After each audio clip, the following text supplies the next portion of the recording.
Hi, and welcome back to my channel. Today we're going to go through my Joan Crawford film collection. So the first one that I have is Spring Fever from 1927. This is one of her silent films where she plays a golf. Well, she plays an heiress that likes to play golf, basically. It's interesting. The next one is West Point. I actually don't remember this movie at all, or if I even watched it. But yeah, it's with William Haynes, her really popular silent film co-star. Now this one I do remember watching. It's called Across to Singapore, and it's a period piece. Again, very interesting, that one. Now here comes the movie that really made her famous, Our Dancing Daughters. This is a good movie. It's very drama-esque. And the last silent film, too, that I have from Joan. The next one is The Hollywood Review, 1929. I collected this mainly because, you know, it's The Hollywood Review, 1929. Might as well have it, but it's really not a Joan movie. It's just, it has, like, every star at MGM in it. Then her first talking picture, Untamed. Look familiar, huh? And these are all the Warner Archive collection. Then Montana Moon, a cowboy picture. It's quite interesting. That one. Then the third movie in the Our trilogy. There's Our Dancing Daughters, Our Modern Maidens, which I don't have, and Our Blushing Brides, the only sound one. Now, this movie you think is going to be really good, but I wasn't super impressed with it. Now, this one I am really impressed with, Paid. This one was awesome. I can't wait to do a review of this film. It's really, really good. And one of her best early acting roles. Next is Laughing Sinners, one of the Clark Gable pictures she did. This one's a odd one. Dance Fools Dance. I like this one too. This one's good. This one, she plays a rich heiress who loses everything and has to become a reporter. And this is all still the early part of her career. Then we have This Modern Age. And this one, the plot has to do with having a mother that she didn't remember having, or she never knew, and they meet. And there's a little bit of drama with it. This one's very short, this movie. Now, here comes one of my favorites. Possessed, with Clark Gable. He plays the politician, and she is a poor girl who wants to become wealthy, who marries him mainly for money. Well, they don't get married, but they're in a relationship for money, and she's like his mistress, and there could be a scandal with that. It's so good. One of her breakout roles, Rain, and this is just an alpha video release, so it's a very cheap release. She plays that prostitute. Now, this movie I don't like at all. I kind of don't even know what the plot is or what the point of the film was, but here it is. Today We Live, a war movie. Again, not the best. Then we have Dancing Lady. Now, this one's another really good movie she did with Clark Gable, and she was known for being a dancing queen back in the early, the late 20s and the early 30s. And it's, I don't know, this one's another really good movie. Highly recommend this one. Now, the year 1934 was so good for her. These are like the best ones she did in the 30s. We have Sadie McKee. Highly, highly recommend this one. Very good drama. And, yeah. Another one I love, Chained. Another one with Gable. She plays a secretary who's in love with her married boss, who meets Clark Gable on a cruise, and she falls in love with him, and there's some drama there. Very good. And this one was actually the first 30s Crawford film I ever saw, and I love this movie. This is one of my favorites. It's like a high comedy. It's called Forsaking All Others. And the plot is basically like Clark Gable again. He's in love with Joan, but Joan is in love with someone else, and that person cheats on her, and then she continues to see him even though he's married to someone else. Very good movie. This one's a little so-so. It's called No More Ladies. I honestly don't remember the plot of this one that well. Yeah, it's very forgettable. Other than Joan was super angry at this guy for being a womanizer that she was dating. That's what I remember of that. Then I Live My Life. She plays a rich girl. And she dates an archaeologist. And just a story about their relationship. Now, this one is unique. It's called The Gorgeous Hussy.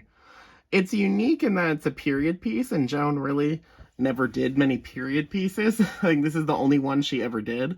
It's called The Gorgeous Hussy, and it's about a real political drama of Andrew Jackson and Peggy Eaton, known as like the Eaton Affair, which is like a scandal saying that he had a mistress. It's okay. Joan, I think, is completely miscast in this. She really shouldn't play period pieces. It's not to her skill set or to her personality. But the film's alright. I wouldn't say it's horrible. Next, we have a comedy, Love on the Run. This is another one I do like. It's another Gable picture. She teamed with Gable, I think, 9 times.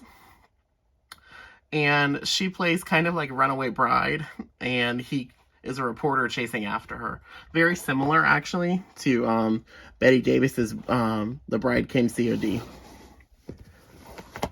Next, we have The Last of Mrs. Cheney, which this one I don't understand the title of, but she plays a robber who is like welcome into high society and steals everyone's stuff and kind of manipulates and blackmails. And it's a remake of a Norma Shearer picture from 1929. It's pretty good. Another one of her high comedies. Now, here's the much maligned The Bride Wore Red. Now, I know a lot of people do not like this movie. I really do like it. She plays a poor opera singer. Well, a bar singer, not an opera singer. She's a bar singer, and she basically, this rich man's in there and he sees her and he gives her a bunch of money to parade like she's wealthy because he thinks that he can turn anyone into a wealthy heiress. And she does, and she parades around high society and falls in love with someone. And I think it's really good. I like it. It's a little campy, though.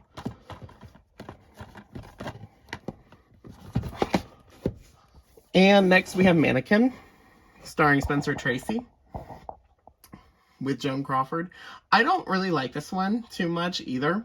It's more of her kind of shop girl makes good. She plays a poor person who marries first somebody that she thinks who's also poor, who she thinks that could help her get out of being poor, but turns out he has no money either. And then she falls in love with Spencer Tracy in the movie. It's all right. This one is never been opened. I have watched this movie once, but not this copy, obviously. I really have no memory of this film whatsoever, so I can't even tell you what it's about. Now, here's another one that is really just an excuse to show off MGM's new ice skating rink and new ice skating purchases. She co-stars with Jimmy Stewart. Very good film. And fun fact, when they were making Mommy Dearest, they wanted to show her shooting this film as the opening, which I think would have been really cool, but they didn't have the budget for it. Next, we have The Women, and I have a really bad copy of The Women because my dog chewed it up, but yep, that's my Blu-ray copy of The Women. Still a really great movie, and the DVD is fine. Next, we have Strange Cargo, which is the last movie she made with Clark Gable. And this one she plays, I'm not sure if she plays just sort of a normal, your average shop woman or working girl who gets put onto a boat with a convict, mainly Clark Gable, and has to survive that way. It was, it's okay. It's interesting. It's kind of religious and like the message of the film. Struggling here. Next, we have a really funny comedy called Susan and God, which is kind of about a woman who makes a mockery of religion and turns into something that it's not. Very good film and part of her like new woman period, where she wanted to try serious dramatic roles, and that was the first one. Next, we have When Ladies Meet, which I love this movie. Another high comedy. Very good, like, drama. Highly recommend that one. And now another classic that Joan did, A Woman's Face. Another really good drama. Half her face is scarred in this movie, and she's known for being a look queen, so this is interesting that you get to see her with a scarred face. I don't remember watching this movie ever. It's called Reunion in France, and it's a John Wayne movie, and it's a war picture, and that's kind of about all I know about it. I don't remember watching it, even though I'm sure I did. Then we have an espionage spy movie in her last film for MGM before she was out of contract, called Above Suspicion. And it's just about a newlywed couple who gets drawn into a spy plot. Spooky. Her next film, in her Academy Award-winning performance as Mildred Pierce. I love this movie.